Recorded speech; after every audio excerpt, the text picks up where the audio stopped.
The roots of x plus 5 upon x minus 5 plus x minus 5 upon x plus 5 is equal to 17 by 4 are x is not equal to 5 and minus 5. Now you can see here that the numerator over here is the denominator in the second fraction, and the denominator over here is the numerator in the second fraction.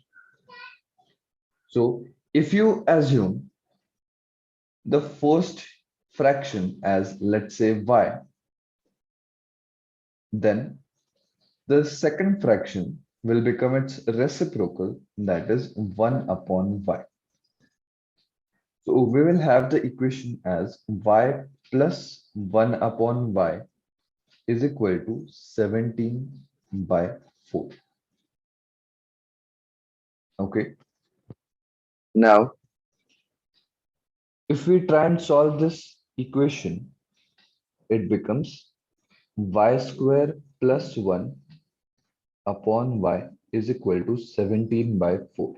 So the quadratic equation becomes 4y square minus 17y plus 4 is equal to 0. So solving this, factorizing this, this becomes 4y square minus 16y minus y plus 4 is equal to 0. Taking 4y common from the first two terms, so we have y minus 4.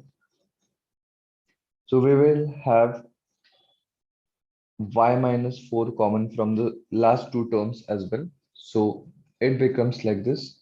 So we have 4y minus 1 into y minus 4 is equal to 0. So therefore we have y is equal to 4 or y is equal to 1 by 4. Now what is y? Y is x plus 5 upon x minus 5. So let's substitute it again. So x plus 5 upon x minus 5 is equal to 4. So cross multiplying, we have here x plus 5 is equal to 4x minus 20. So we have here 3x is equal to 25. So therefore x is equal to 25 by 3. So this is one of the roots. Now if we substitute y equal to 1 by 4, let's see what happens.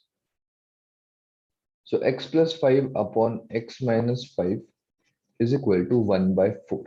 So by cross multiplying, this becomes 4x plus 20 is equal to x minus 5. So therefore we have 3x is equal to minus 25. So therefore x is equal to minus 25 by 3. So answer to this question will become option A, 25 by 3 and minus 25 by 3.